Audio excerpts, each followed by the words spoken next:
బ్రతికించెను. నీ కృప లేకపోతే నేనేమైపోదును. నీ కృపయే నన్ను బ్రతికించెను. నీ కృపయే నన్ను ఈ స్థితిలో నిలబెట్టినది. నీ కృపయే నన్ను ధనవంతునిగా చేసినది. నీ కృపయే నన్ను ఈ స్థితిలో నిలబెట్టినది. నీ కృపయే నన్ను ధనవంతునిగా చేసినది. నీ కృపయే నన్ను ఊబి నుండి లేవనెత్తినది. నీ కృపయే నన్ను ఊబి నుండి లేవనెత్తినది. నీ కృపయే నన్ను అభిషేకించినది. నీ కృపయే నన్ను అభిషేకించినది. కృపా కృపా కృపా కృపా కృపా ఇది యేసు కృప. కృపా ఇది దైవ కృప. నీ కృప లేకపోతే నేనేమైపోదును. నీ కృపయే నన్ను బ్రతికించెను. నీ కృప లేకపోతే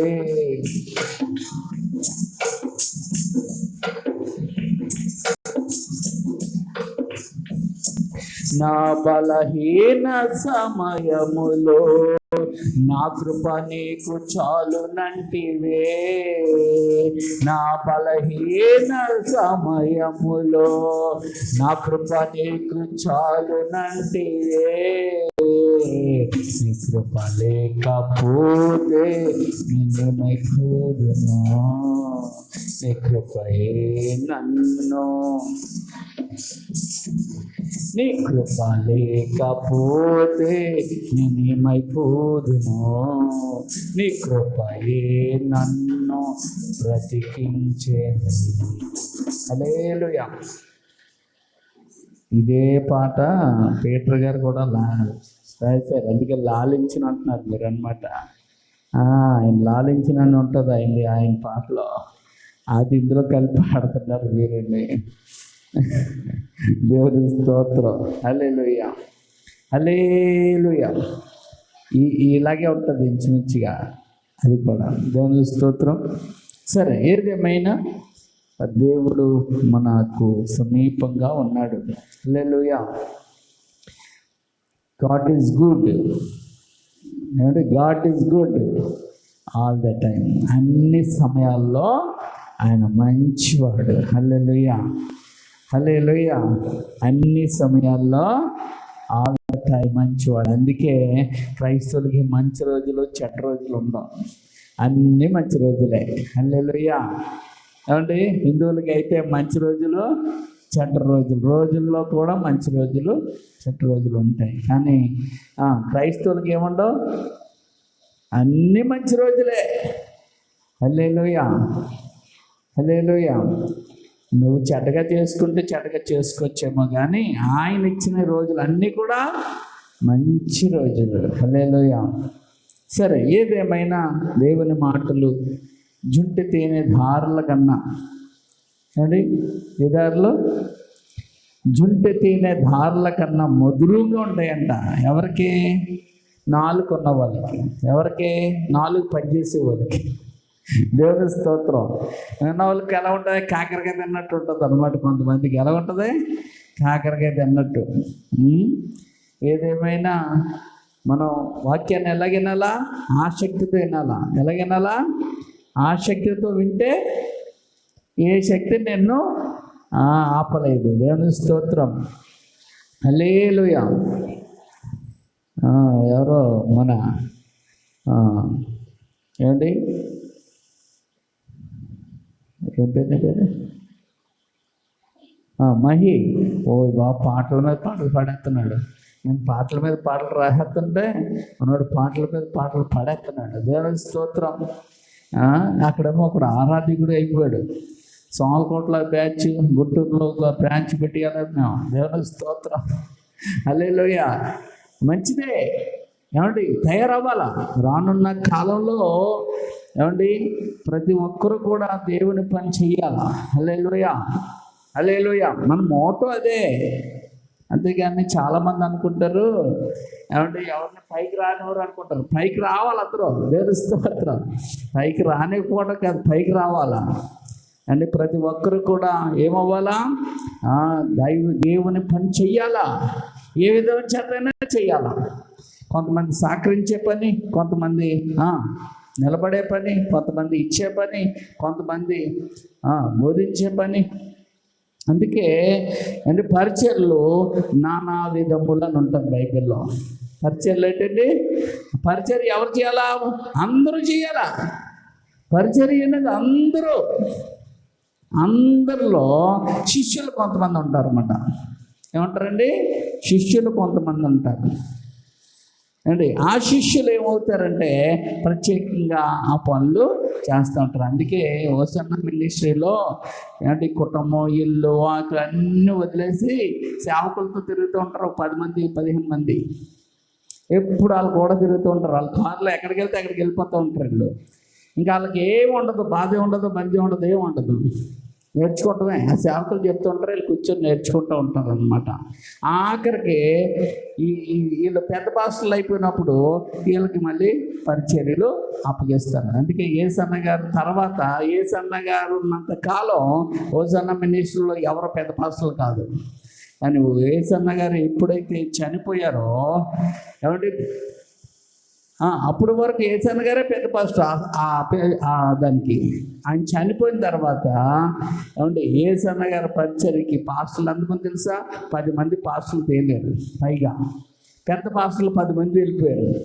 అంటే ఆయన ఎప్పుడైతే ఆయన పోస్ట్ రిటైర్డ్ అయ్యాడో 10 మంది పెద్ద పాస్టర్లు వచ్చేసారు.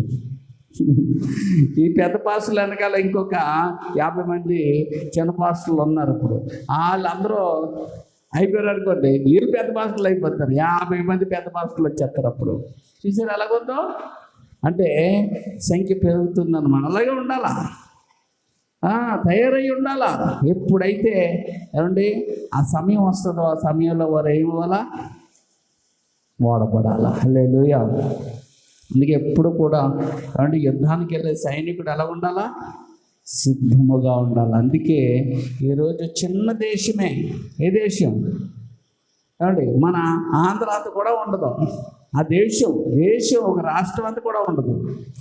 అంత చిన్న దేశం. అంటే ఈ తూర్పుగోదావరి జిల్లా అంతా, మనం మొన్న పాత తూర్పుగోదావరి జిల్లా అంతా, అంత చిన్న దేశంలో పాపులేషన్ ఎంతమంటే ఇంచుమించుగా 1 కోటి మంది. ఇంచుమించుగా 1 కోటి మంది. ఈ 1 కోటి మందిలో సైన్యం ఎంత చెప్పండి. ఇప్పుడు 1 కోటి మంది ఉన్నారమ్మా. 1 కోటి మందిలో సైన్యం ఎంత ఉంటారు అంటే యుద్ధం చేసే వాళ్ళు ఎంతమంది ఉంటారు మామూలుగా? ఏ దేశంలో అయినా నాకు తెలిసి 1 కోటి మందిలో అయితే యుద్ధం చేసేవాళ్ళు 10,000 మంది ఉంటారు, లేకపోతే 1,00,000 మంది ఉంటారు. అమ్మా ఎంత? ఇంకా గట్టిగా అనుకుంటే 10 లక్షల మంది ఉంటారు. అందుకని ఎక్కువ ఉంటారా? ఎక్కడ పెంచుతారు వాళ్ళు? 10 లక్షల మంది జీతాలు ఇవ్వాలా? ఎక్కడా ఉండదు అంతా. కానీ ఒక మాట చెప్పనా, ప్రపంచం అంతా ఆశ్చర్యపోయే మాట ఏంటి తెలుసా? వాళ్ళందరూ యుద్ధం చేస్తారు. ఆడవాళ్ళు, మగవాళ్ళు అందరూ యుద్ధం చేస్తారు.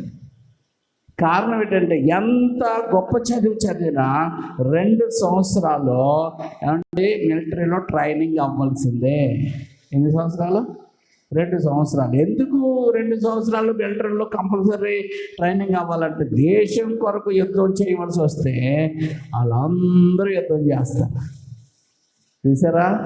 వాళ్ళు ప్రపంచం అంతా ఉంటారు. యుద్ధం అనేసరికి రమ్మని పిలిపించారు అనుకోండి, అన్నీ వదిలేసి వెళ్ళిపోతారు యుద్ధానికి. చెదిరిపోయినున్న ఇశ్రాయేలు అందరినీ దేవుడు పిలిచినప్పుడు వాళ్ళు అలాగే వెళ్ళారు, పోరాటం చేశారు. ఆయుధాలు లేవు, ఏమీ లేవు వాళ్ళకే పెద్ద, కానీ పోరాటం చేశారు. ఈ చుట్టూ ఉన్న ముస్లింలు అందరితో వాళ్ళు యుద్ధం చేశారు. దేవుడు వారికి ఏమంటే వాగ్దాన ఫలముగా మళ్ళీ ఇశ్రాయేల్ దేశాన్ని ఇచ్చాడు. హల్లెలూయా. చెదిరిన ఈ ఏమంటే ఇశ్రాయేల్ అందరినీ పోగు చేస్తానన్నాడు దేవుడు. 1948లో వారిని పోగు చేశాడు. ఇప్పుడు ఇజ్రాయెల్ అనేది ఏంటి చెప్పండి? ఒక దేశం.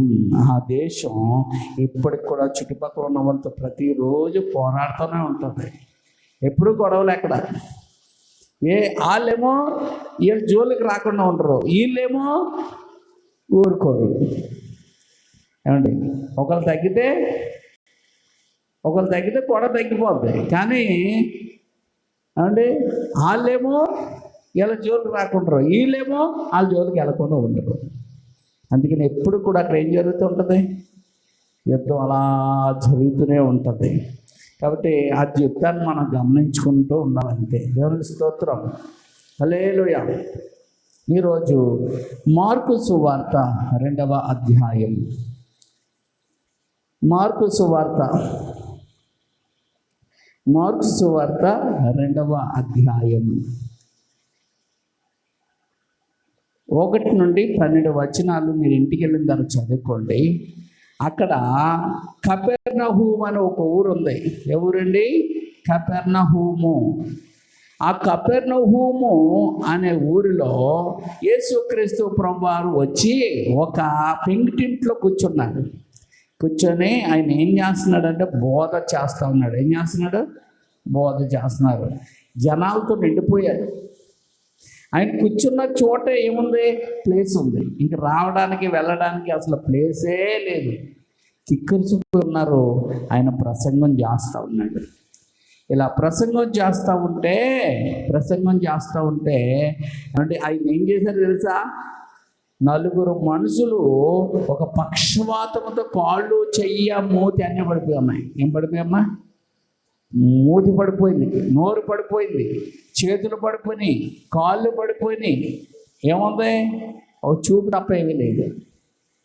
అలాంటి వ్యక్తిని ఒక 4 మనుషులు అంటే వాళ్ళ సంబంధాలు ఎక్కడ రాయలేదు, కానీ ఒక 4 మనుషులు 4 కోళ్ళ దగ్గర పట్టుకుని వచ్చి ఏం చేశారట? లోనకి తీసుకురావడానికి ప్రయత్నం చేశారట. కానీ వారికి ఎవ్వరూ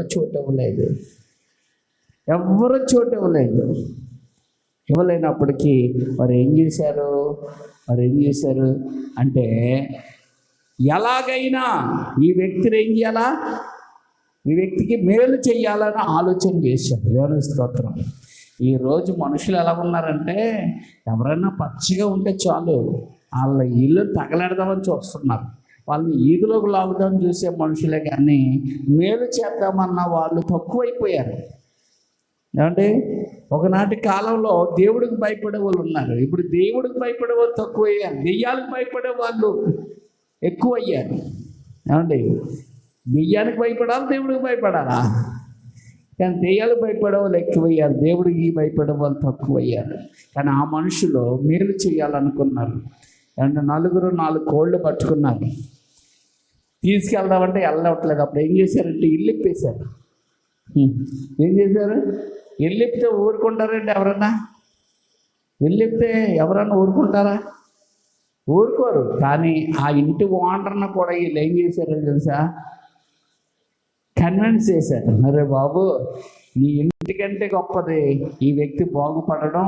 ఈ వ్యక్తి బాగుపడ్డాడనుకో ఇల్లు మేమే కట్టించేస్తామని ఏదో చెప్పారు.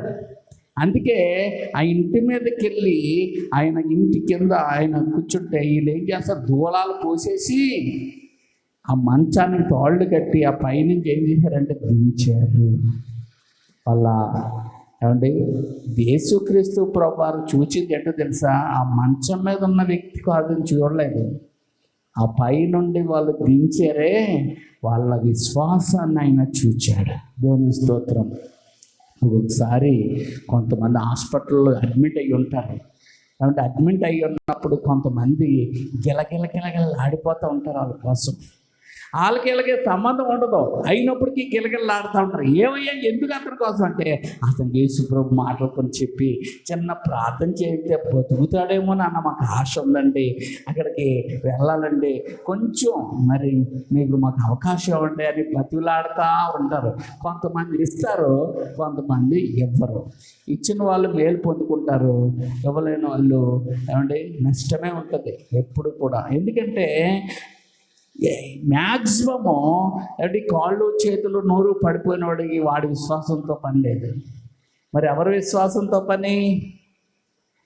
అక్కడి నుంచి తీసుకెళ్తున్నారే వాళ్ళ విశ్వాసాన్ని బట్టి దేవుడు చూస్తాడు. హల్లెలూయా, హల్లెలూయా. హెబ్రీయులకు రాసిన పత్రిక 11:1 అదే ఉన్నది. విశ్వాసం అన్నది నిరీక్షించబడి వాటి యొక్క నిజ స్వరూపము అన్నాడు. దేవుని స్తోత్రం. విశ్వాసం అంటే ఏంటండి పాస్టర్ గారు? విశ్వాసం అంటే ఏంటంటే నువ్వు ఏదైతే నిరీక్షిస్తున్నావో, ఏదైతే దేవుడి మాట విన్నావో, ఏది నీకు జరగాలనుకుంటున్నావో దాన్ని గట్టిగా పట్టుకుని ఆ దేవుడు నాకు ఈ విషయంలో నాకు ఇచ్చిన మాట నెరవేరుస్తాడని నమ్మకం ఉంచావే, దాన్ని ఏమంటారమ్మా? అది విశ్వాసం. నువ్వు దుఃఖంలో పావని, బిడ్డ పోగొట్టుకున్న పావని ఏడుస్తూ ఉంటే దేవుడు తనకు ఒక దర్శనం చూపించి ఇదిగో నీకు మంచి బిడ్డను నేను ఇస్తున్నానని ఒక దర్శనంలో చూపించినప్పుడు ఆ మాటను నమ్మి అది దేవుడిని ఖచ్చితంగా ఇస్తాడని పెట్టిన నమ్మకమే విశ్వాసం. ఆ బిడ్డ ఉన్నాడు, అప్పుడు లేడు, కానీ నమ్మింది. నమ్ముడు ద్వారా నిరీక్షించబడ్డ వాటి యొక్క నిజ స్వరూపము ఇప్పుడు ఎనోష్ కుమార్. దేవుని స్తోత్రం. అది ఇంకా ఆ బిడ్డకు ఆ విషయంలోకి విశ్వాసం అక్కర్లేదు. మరి ఇప్పుడేం కావాలా? సాక్షిగా కావాలా? దేవుని స్తోత్రం. ఆ విషయంలో ఇప్పుడు నువ్వు ఎలా ఉండాలంటే సాక్షిగా ఉండాలి ఖచ్చితంగా. హల్లెలూయా, హల్లెలూయా. అప్పుడు దేవుడు సంతోషపడతాడు. అందుకే సాక్ష్యము చెప్పుడు ద్వారా దేవుడు మహిమపరచబడతాడు. హల్లెలూయా, హల్లెలూయా. సరే, ఇక్కడ ఏమంటే యేసుక్రీస్తు ప్రభు వారు కొంతమందిని బాగు చేసిన తర్వాత ఈ విషయం మీరు ఎవరితో చెప్పొద్దు అన్నాడు. ఏమన్నాడు? ఎవరితో చెప్పొద్దంటే వాళ్ళు ఏం చేశారు తెలుసా? ఊరంతా కాల్చారు. దానికి యేసుప్రభు ఎప్పుడు కోప్పడలేదు. ఎందుకు కోప్పడలేదు తెలుసా? చెప్పాలా? దేవుని స్తోత్రం. హల్లెలూయా. సాక్ష్యం చెప్పాలా అంటే ఏమన్నాడు? ఆ తర్వాత అన్నాడు మీరు భూదిగాంతం వరకు మీరు నాకు సాక్షులుగా ఉండండి. ఆడుకోండి. దేవుని స్తోత్రం. హల్లెలూయా, హల్లెలూయా. అండి భూదిగాంతుల వరకు మీరు నాకు ఏమై ఉండాలా? సాక్ష్యం. అందుకే సాక్ష్యం అనేది కొంచెం కింద మంచం కింద పెట్టకూడదండి. దేవుడు మీ జీవితంలో అంత కార్యం చేస్తే మరి కొంతమంది అయినా బాగుపడడానికి మనం ఏం చేయాలా? కష్టంలో, ఇరుకులో, ఇబ్బందులు ఉన్నారు, నోరు తెరవాలా? దేవుని స్తోత్రం. కొంతమంది అన్నీ పొందేసుకుంటారు, మౌనంగా ఉంటారు. చెప్పాలి. దేవుని స్తోత్రం. హల్లెలూయా. ఇక్కడ నా స్నేహితుడు ఉన్నాడు, మూడో వీధిలో కట్టవాళ్ళు అందరికీ తెలుసు. వాళ్ళ చెల్లి యేసుక్రీస్తుని నమ్ముకుంది. వాళ్ళ బావగారు యేసుప్రభుని నమ్ముకున్నారు. వారి ఇంటి వారు అందరూ యేసుప్రభుని నమ్ముకున్నారు. వాళ్ళ ఇంట్లో ఏమంటే వాళ్ళ పెద్దని ఊరేసుకు చచ్చిపోయాడు, కొండ అన్న ఆయన. అంటే ఇంకొక ఆయన ఉన్నాడు, ఇంకొక ఆయన, ఇద్దరు ఆయన నాకు ఫ్రెండ్స్, వాళ్ళు నా క్లాస్మేట్స్. అయితే ఈ కరాటే నేర్చుకుంటాడు ఈ కుర్రోడికి ఏమొచ్చింది? పక్షవాతం వచ్చేసింది. యవనస్తుడే పక్షవాతం వచ్చి కాలు చేయబడిపోయింది. తర్వాత ఎన్నో ట్యాబ్లెట్లు వాడితే అది రాలేదు, కానీ సంపూర్ణంగా కానీ అవుట్గా వచ్చింది. అంటే కొంచెం జాగ్రత్తగా అలాగా నడగలిగేట్టుగా. అప్పుడు ఏదో గాజుల బండి ఏదో పెట్టుకొని ఏదో చేసుకుంటున్నాడు. అయితే వాళ్ళ చెల్లి వాళ్ళు ప్రభు కోసం చెప్పినా వాళ్ళు వెళ్ళలే, అలాగే ఉండిపోయారు. అయితే విషయం ఏంటంటే నిన్న ఒక ఫ్రెండ్ వచ్చాడు మొన్న. ఏమండి ఆడు మహాదారుణంగా తిరిగేవాడు, నా ఫ్రెండ్ ఆడుని. అంటే రౌడీగా, సిగరెట్లు, త్రాగుడు, ఎలా పడితే అలా ఉండేవాడు. ఆడికి ఎన్నిసార్లు చెప్తున్నా యేసు ప్రభుని ఎలా చేసేవాడంటే ఎటకారంగా మాట్లాడేవాడు. ఏలాకోలంగా మాట్లాడేవాడు. ఈ దేవుడు మాకు వద్దు అని మాట్లాడేవాడు. ఆడెవడో కాదు. ఇక్కడ ఈ రామాలయం ఉంది కదా, ఆ రామాలయానికి ముందు బొమ్మలు ఇచ్చిన వాళ్ళు వాళ్ళ కుటుంబం. ఇప్పుడు బొమ్మలు వేరే బొమ్మలు ముందు ఉంటాయి, మన సిమెంట్ బొమ్మలు అవి ఇచ్చిన వాళ్ళు. ఎందుకు ఇది చెప్తున్నానంటే, అంత భయంకరమైన కుటుంబం. వాళ్ళ అక్క రెండో వీధిలో కనకదుర్గ గుడి ఉంటుంది, రెండో వీధిలో. వాళ్ళ తమ్ముడీడు, ఆవిడ చనిపోయిందంటే ఈ మధ్యలో, ఈ కాలంలో. ఆవిడ పేరు దుర్గా. సరే ఏమండి, ఆ తమ్ముడు చాలా వరస్ట్ ఫీలో, చాలా వరస్ట్ అనమాట. అంత రీతిగా ఉన్న వ్యక్తికి పక్షవాతం వచ్చేసిందంట. ఏమొచ్చిందమ్మా? వచ్చేస్తే పాపం చేసేవాడికి అందరికీ వచ్చే జబ్బు ఏంటో తెలుసా? ఎక్కువ పక్షవాతమే అండి. ఎందుకంటే ఏ నోరుతో అయితే తప్పుడు మాటలు మాట్లాడు ఆ నోరు పడిపోతుంది. ఏ చేతులతో అయితే చేసాడు ఆ చేతులు వంకర్లు పని చేయకుండా పోతాయి. కాళ్ళు ఏ చేతులతో తప్పులు చేశాడు ఆ కాళ్ళు వంకర్లు అయిపోతాయి. అందుకే ఏమంటే కర్మ ఎవరిని విడిచిపెడతా అంటారు పెద్దలు. కర్మ అంటే ఏంటో కాదు, విత్తనం. నువ్వేమి ఎత్తుకుంటావో ఆ పంటే కోస్తావు, కొంచెం ముందు వెనకాలంతే. కానీ కర్మ అనేది ఏమండి నిన్ను మాత్రం విడిచిపెట్టదు. పాపం అనేది కర్మ అంటే కదా పాపం. ఈ పాపం అనేది ఎవరిని కూడా ఏం చేయదు, విడిచిపెట్టదు. పాపం పట్టుకుంటుంది. అందుకే పాపములకు వచ్చే జీతము మరణం అని ఉంది బైబిల్లో. అయితే ఆ వ్యక్తి ఎవరో చెప్పారు యేసుక్రీస్తు బాగు చేస్తాడని. అంటే యేసు ప్రభు దగ్గరికి వెళ్ళి యేసు ప్రభు వైపు వెళ్ళి మొదటగా ఏం చేశాడంటే తన పాపాలు ఒప్పుకున్నాడు. దేవుడు అతన్ని ముట్టి స్వస్థపరిచాడు. ఇప్పుడు అతని పేరు గోవింద్ ఒకప్పుడు, ఇప్పుడు గిద్యోన్ అని పెట్టారట. ఏమండి బొబ్బలేటి పేరు పెట్టారని చెప్పాను నేను. అంటే దేవుని స్తోత్రం, హల్లెలూయా. ఇక్కడ కూడా యేసుక్రీస్తు ప్రభు దగ్గరికి ఈ వ్యక్తిని మోసుకొని వచ్చారు. మోసుకొని వస్తే యేసు ప్రభు అన్న మాట ఏంటంటే నీ పాపములు క్షమించబడ్డాయి అన్నాడు. దేవుని స్తోత్రం. మనం దేవుడి దగ్గరికి వస్తే మొట్టమొదటిగా మనకు జరిగేది మేలేంటంటే ముందు మన పాపములు క్షమించబడాలా. శరీరం స్వస్థ వస్తే అంత రాకపోతే అంత. అందుకే మనం చూసుకున్నట్లయితే లాజరు అనే వ్యక్తి ఉన్నాడు. ఆ లాజరు అనే వ్యక్తి రక్షణ పొందుకున్నాడు. ఆ వ్యక్తికి స్వస్థత అవలే, అయిందా? అంత మాత్రాన దుర్మార్గుడు ఏమంటే దారుణమైన వ్యక్తి కాదు. కొంతమందికి ఏం చేస్తారంటే కొంచెం ఎందుకు అంటే దేవుడి దగ్గరకు వచ్చిన వాళ్ళు అందరూ బాగుపడరు, ఆయన మాట విన్న వాళ్ళు బాగుపడతారు. దేవుని స్తోత్రం. ఇక్కడ స్కూల్కి వెళ్ళిన వాళ్ళు అందరూ బాగుపడరు, టీచర్ పాఠాలు బాగా విన్న వాళ్ళు బాగుపడతారు. హల్లెలూయా, హల్లెలూయా. అందుకే చూడండి, అందరూ పాస్ అయిపోతారా?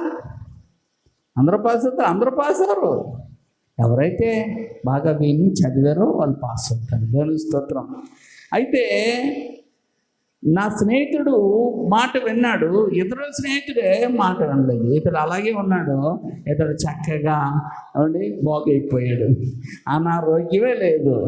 చక్కగా హైదరాబాదులో సెక్యూరిటీ గార్డ్గా 20,000 ఇస్తున్నారట, చేసుకుంటున్నాడు. వాళ్ళ ఆవిడ పార్ని పంపించాడు, వారి కొడుకులు కూడా ఈ పనులు చేసుకుంటున్నారు.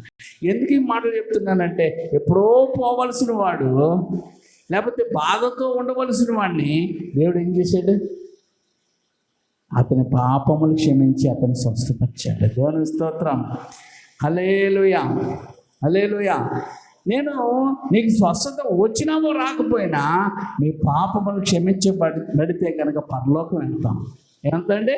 పరలోకం. అందుకే బైబిల్లో ఉన్న లాజరు అతను జబ్బుతోనే ఉన్నాడు, జబ్బుతోనే చనిపోయాడు, కానీ పరలోకంలో మాత్రం అబ్రహాము రొమ్మున ఉన్నాడు. హల్లెలూయా.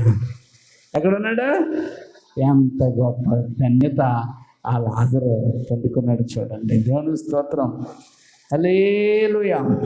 కాబట్టి ఇదేదో యేసు ప్రభు అంటే అల్లరి చిల్లర దేవుడు కాదు.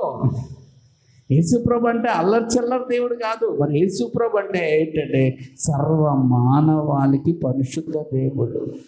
అందుకే సాతానుకి సమయం కొంచెమే ఉందని చెప్పి ఏమండి ఆ పరిశుద్ధ దేవుడిని ఏం చేస్తున్నారంటే అల్లరి చేసి అల్లరి ముక్కలు లేచాయి. అల్లరి చేసి అల్లరి మొక్కులు లేసి ఆ అల్లరి మొక్కులే ఈనాడు ఏమంటే అధికార పీఠాలు కూడా ఎక్కారు. ఏ పీఠాలు ఎక్కిస్తారు? అధికార పీఠాలు కూడా ఎక్కేశారు. ఏమండి? కాబట్టి ఇది క్రైస్తవులకు ఏమంటే చాలా కష్టకాలమే. అయినప్పటికీ దేవుడు మనలను విడిచిపెట్టడు. చూడండి, కీర్తనల గ్రంథం 2వ అధ్యాయం, కీర్తనల గ్రంథం 2వ అధ్యాయము 3వ వచనం, 1-2 కూడా చదువుదాం. అన్యజనులు ఏలా అల్లరి రేపుచున్నారు, జనములు ఏలా వ్యర్థమైన దాన్ని తలంచుచున్నవి. మనం వారి కట్ల తెందాం రండి, వారి పార్శ్వం మన ఎదురుని పారవేద్దాం రండి అని చెప్పుకొనొచ్చు. భూరాజులు యెహోవాకును ఆయన అభిషిక్తునికి విరోధముగా నిలబడుచున్నారు. ఏలికలు ఏకీభవించి అది జరుగుతుంది. ఇప్పుడు ఈ ప్రవచనం జరుగుతుంది. ఇప్పుడు మనకి ఏ ప్రవచనం జరుగుతుంది? భూరాజులు యెహోవాకు విరోధంగా, ఆయన అభిషిక్తునికి విరోధంగా ఏం చేస్తున్నారు? నిలబడుతున్నారు. నిలబడమంటే ఏలికలు ఏకీభవించి ఆలోచన చేస్తున్నారు. చేయనివ్వండి. నిజమేంటో అబద్ధమేంటో సత్యం. మనకి కుదుపులుంటేనే కానీ ఏమవుదో బాధ అర్థమవుదు. కుదుపులుంటేనే కానీ బోధ అర్థమవుతుంది మనకి. దేవుని స్తోత్రం. అందుకే దేవుడు ఏం చేస్తాడంటే ఈ కడవరి కాలంలో కుదుపుతాడు. దేవుని స్తోత్రం. కాబట్టి ఆయన ఏమన్నాడు? నువ్వు లేచి నీ పరుపెత్తుకొని నడుమని చెప్పడం సులువా? నీ పాపములు క్షమించబడుతున్నాయని చెప్పడం సులువా? ఏమంటే నీ పాపాలు క్షమించబడుతున్నాయని చెప్పడం సులువా? అంటే నువ్వు నడువు అని చెప్పడం సులువా?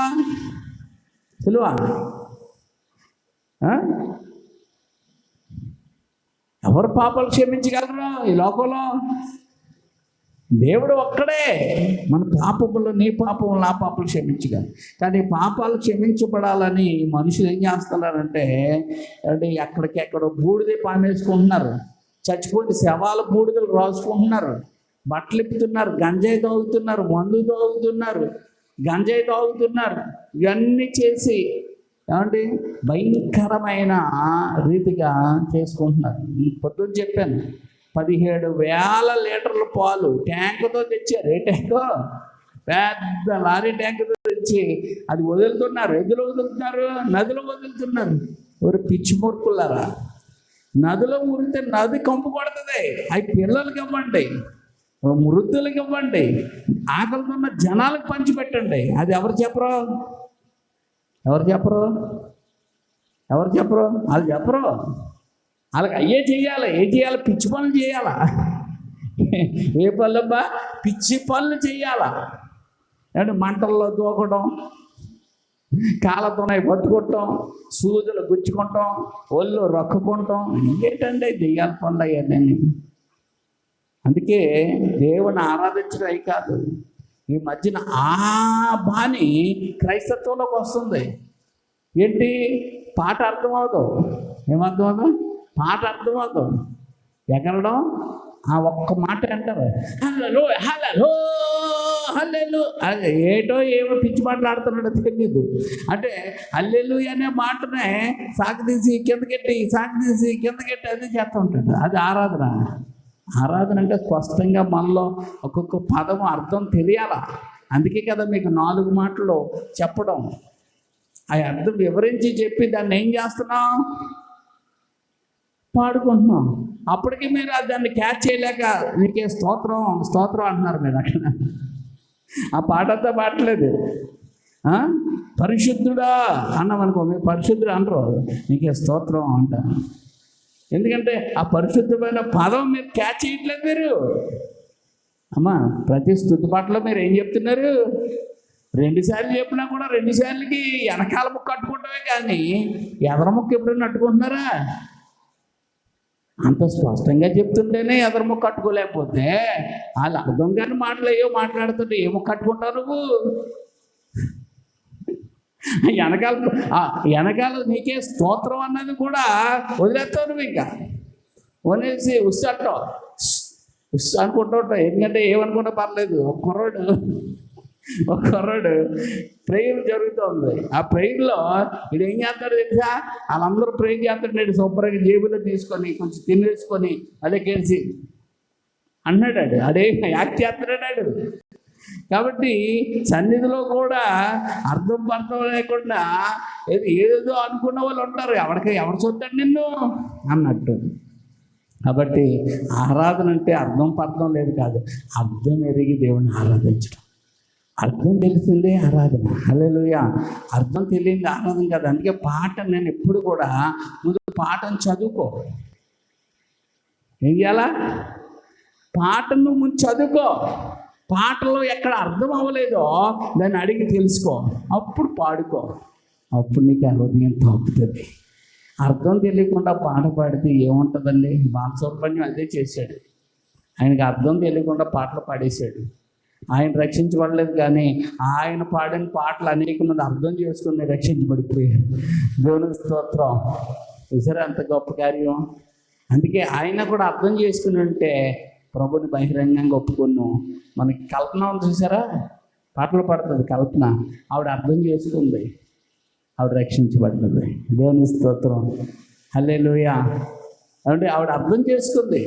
నగ్మాం చూసారా, ఆవిడ భయంకరంగా యాక్టింగ్ చేసేది, భయంకరమైన యాక్టింగ్ చేసేది. చాలా చండాలంగా ఉండేవి ఇవన్నీ ఏమండి.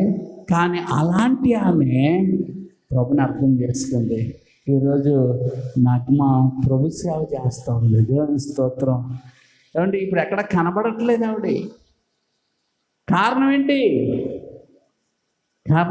దేవుని అర్థం చేసుకుంది. జయసుధ ఉంది. జయసుధ ఆయన ఈవిడి అంటే వాటర్ ఉంటుంది కదా, బండి బైక్, దాని మీద వెళ్తూ ఉంటే ఈవిడ ఆల్రెడీ జారి పడిపోయిందంట. భర్త చూసుకోలేదు, ఎవరో గమనించలేదు, లోనకి వెళ్ళిపోతుంటే ఏమంటే ఆవిడ దేవతలు అందరిని అనుకునేటది, కానీ ప్రభు ఆవిడని పట్టుకుని ఇలా బయట తీసుకొచ్చి రక్షించాడట. ఆనాటి నుంచి యేసు ప్రభు గొప్ప దేవుడు, నన్ను రక్షించాడని చెప్పింది, కానీ ఆవిడ సంపూర్ణంగా రక్షణ పొందలేదు, మార్పు చెందలేదు ఆవిడ. కానీ సాక్ష్యం ఇచ్చుకుంటుంది. ఏమంటే అలాగే యేసు ప్రభు పాత్ర వేసాడు ఒక ఆయన, విజయ్ చందన్. ఆయన పచ్చి తాగుబోతాడు. ఆ సినిమా తీసేటప్పుడు మాత్రం ఇంత పవిత్రుడు పాత్ర వేస్తున్నానని ఒక 40 దినాలు ఒంటిపూట భోజనం చేసి బక్కగా అయిపోయి సినిమా తీశాడు. అది సంవత్సరం ఆడిన సినిమా. దేవుని స్తోత్రం. ఏదేమైనా ఆ సినిమా ఆనాటి కాలంలో హిందువులు, ముస్లింలు అంటే క్రైస్తవులు అనే తేడా లేకుండా అందరూ చూసాం. మేము అప్పుడు హిందువులే, అప్పుడు మేము చూసాం. దేవుని స్తోత్రం. అయితే ఎందుకు ఈ మాట చెప్తున్నానంటే ఇప్పుడు మారాడని చెప్తున్నారు. ముందు చాలాసార్లు సాక్ష్యాలు చెప్పాడు, కానీ అతనిలో ఏం లేదంటే మార్పు లేదు. అంటే సాక్ష్యానికి ఏముండాలంటే మార్పు ఉండాలి. దేవుని స్తోత్రం. కానీ అతను కూడా గట్టిగా అడిగితే ఎవరు నిజమైన దేవుడు ఖచ్చితంగా చెప్పండి, యేసుప్రభు అంటాడు. మరి ఎందుకంటే వారి మార్పు లేకపోవడం అంటే, మార్పు చెందడానికి మనుషులు ఇష్టపడట్లేదు. వాళ్ళ పాపాలు క్షమించబడిన తర్వాత దేవునికి అంగీకారంగా జీవించడం అనేది కొంతమందికి ఏం లేదు, ఇష్టం లేక కష్టపడి ఏమవుతున్నారు, కొంచెం దూరంగా ఉంటున్నారు. అందుకే కొంతమంది సినిమా యాక్టర్ల పేర్లు చెప్తున్నప్పుడు వాళ్ళు రక్షించబడ్డారు అన్నప్పుడు కొంతమంది ఏం చేస్తారు, హేళనగా ఏం చేస్తున్నారు, అలా సినిమాలు చేస్తుంది, లాన్ని పెళ్లి చేసుకుంది, ఏంటి పెళ్లి చేస్తుంది అని చెప్తుంటారు. అందుకే వాళ్ళ సాక్ష్యాలు గొప్పవి కాదు. అందుకే నేను చెప్పాను, నగ్మ సాక్ష్యం చాలా గొప్పది. అంటే నగ్మ సాక్ష్యం చాలా గొప్పది. అలాగే సినిమా ఫీల్డ్లో అంటే యేసుక్రీస్తుని సినిమా ఫీల్డ్లో ఎందుకు చెప్తున్నారంటే అవి బాగా తెలుస్తాయి. కలెక్టర్లు మారిన వాళ్ళు ఉన్నారు, ఎంఆర్ఓలు మారిన వాళ్ళు ఉన్నారు, ఇంజనీర్లు మారిన వాళ్ళు ఉన్నారు, అంటే గొప్ప గొప్ప వ్యక్తులు మారిన వాళ్ళు ఉన్నారు. అలాగే భయంకరమైన పాపులు మారిన వాళ్ళు ఉన్నారు, వ్యభిచారులు, గజ్జి దొంగలు, అంటే రౌడీలు, అంటే మోసగాళ్ళు, ఇలాగ అనేక రకాలైన వారు వ్యభిచారులు మారిన వాళ్ళు ఉన్నారు. మరి ఏ సాక్ష్యం గొప్పది? అన్ని సాక్ష్యాలు గొప్పవే. ఏ సాక్ష్యం గొప్పదండి? ఏ సాక్ష్యం గొప్పది కాదు అంటే మారలేని వాళ్ళు గొప్పది కాదు, మారినవాడు గొప్పవాడు. దేవుని స్తోత్రం. ఏమండి, అందుకే ఆడు ధనవంతుడు మారినా వ్యభిచారి మారినా ఎవరు గొప్పవాళ్ళు అంటే మారిన వాళ్ళు గొప్పవాళ్ళు నా దృష్టిలో. ఏమండి, ఎవరండి? మారినడు గొప్పవాడు అనమాట. అది యేసుక్రీస్తు ప్రభువు చెప్పారు కూడా. దేవుని స్తోత్రం. లోకా సువార్త అందుకే యేసుక్రీస్తు ఎప్పుడు ఎక్కడ ఎవరితో మాట్లాడినా చెప్పిన మాట ఏంటంటే, మీరు మారు మనసు పొందండి. ఏమంటాడు? మీరు మారు మనసు పొందండి. అందుకే ఒక్క పాపి మారితేనట పరలోకంలో ఏంటంట గొప్ప సంతోషం అండి. దేవుని స్తోత్రం, హల్లెలూయా. లూకాసు వార్తన చూడండి, లూకాసు వార్త 15వ అధ్యాయం 7వ వచనం. 7వ వచనం చదవండి. 99 మంది నీతిమంతుల విషయము కలుగు సంతోషం కంటే అదిగో ఒక పాపి. ఆ పాపి అన్నాడు కానీ ఆడు ఉన్నవాడా లేనివాడా దిక్కుమాలోడా అది కాదు. పాపే. దేవుని స్తోత్రం. అది ధనవంతుడైన పాపి, ధనం లేని పాపి అనేది ఏముండదు. పాపే. దేవుని స్తోత్రం, హల్లెలూయా. ఎక్కువ కొలవా తక్కువ కొలవా ఏం కాదు. పాపే. ఏమంటే పరలోకంలో కులం చూసో, ధనం చూసో, బలం చూసో, ఏమంటే అక్కడ ఎంట్రన్స్ ఉండదు. రక్షణ పొందావా లేదా? హల్లెలూయా. అది ఎంట్రన్స్ టికెట్ ఏంటనుకున్నారు? రక్షణ. అందుకే ఒక ఆయన పాట పాడుతుంటాడు, రాకడైనా రైలు బండి వస్తుంది, రాకడైనా రైలు బండి వస్తుంది, ఆ రైలు బండిలో నీకు చోటు ఉందా? నీకు టికెట్ ఉందా? రక్షణ అనే టికెట్ ఉందా అంటాడు. రక్షణ అనేది టికెట్. ఆ టికెట్ కొనేసుకున్నానంటే, కొనేసుకుంటే కాదు, దాన్ని జాగ్రత్తగా కాపాడుకోవాలి. చాలామంది అంటారు, పొందేసుకున్నావా పడేసుకున్నావా? కొంతమంది కొనేసుకుంటారు, పొందేసుకుంటారు, పడేసుకుంటారు కూడా. పడేస్తే కుదరదు, మళ్ళీ దాన్ని ఏం చేయాలా? నువ్వు పడేసుకుంటే అంటే పాడైపోతే చల్లదు, దాన్ని ఏం చేయాలా? శుభ్రంగా చూసుకోవాలా. ఒకవేళ మార్చిపోతే దాన్ని రీఛార్జ్ చేసుకున్నట్టుగా మళ్ళీ దాన్ని కొత్తదనం చేసుకోవాలి. దాన్ని ఏమంటాడంటే మళ్ళీ మార్పు చెందాలి. దేవుని స్తోత్రం, హల్లెలూయా. ఏం చేయాలండి? మార్పు చెందాలి. అందుకే మరణం వరకు నమ్మకంగా ఉండండి అన్నాడు. మరణం వరకు నమ్మకం. అందుకే రక్షణ పొందేసుకుంటే పరలోకం వెళ్ళిపోతే అందరూ పొందేసుకుంటారు. మనోడు ఎవరు బాప్తిస్మం ఇచ్చి యోహాను బాప్తిస్మం ఇస్తుంటే అందరూ వచ్చారా లేదా? వచ్చారా? ఎవరు వచ్చారు? మార్పు చెందాలని ఆశపడిన వాళ్ళు వచ్చారు. నేను మార్పు చెందను అనుకున్న వాళ్ళు కూడా వచ్చారు. నేను ఈ రోజు నుంచి మారిపోతాను అన్న వాళ్ళు వచ్చారు. నేను ఇప్పుడు వరకే మారుతాను, మళ్ళీ నా ఇష్టంగా నేను ఉంటాను అన్నవాడు కూడా వచ్చారు. అలాంటి వాళ్ళు ఏమండి, మన యోహాన్ గారిని తెలిసిపోయింది. మార్పు చెందినోడు మాటలు ఒకలాగా ఉంటాయి, మార్పు చెందకుండా వచ్చినోడు మాటలు ఒకలాగా ఉంటాయి. కాబట్టి ఆ మాటలో చూసి ఏమంటే ప్రవక్త కదా, ఏమంటే యోహాన్ గారు ఎవరు? ప్రవక్త కదా. అంటే అన్నీ ఏమన్నాడు తెలుసు, మొహమాట ఉండదు ప్రవక్తలకి. నీకు మామూలు మనుషులకి మొహమాటాలు ఉంటాయి, కానీ ఏమంటే దేవుడికి ఒకరికి, దేవుని ప్రవక్తలకు ఒకరికి ఏముండవు, మొహమాటం లేని వారుగా మాట్లాడతారు, ఉన్నది ఉన్నట్టుగానే మాట్లాడతారు అన్నమాట. ఆయన ఏమన్నాడు తెలుసా? సర్ప సంతానమా అనేసాడు. ఏమన్నాడు? సర్ప సంతానమా, రాబో ఉగ్రతను తప్పించుకోవడానికి మీకు బుద్ధి చెప్పేవాడు ఎవడు అన్నాడు. అన్నాడండి. 7వ వచనం చదవండి, 3:7. అతడు పరిసయ్యుల్లోనూ సద్దుకయ్యుల్లోనూ అనేకులు బాప్తిసం పొందవచ్చును చూచి సర్ప సంతానం. సర్పసంతానం అంటే ఏంటమ్మా? పాము పిల్లలారా ఒక మాట, రెండో మాట ఏంటి? అపవాది పిల్లలారా అని. దెయ్యం ఇంకొక మాట ఏంటి? దెయ్యం పిల్లలారా అన్నాడు. అంటే ఎవరైనా ఒప్పుకుంటారా?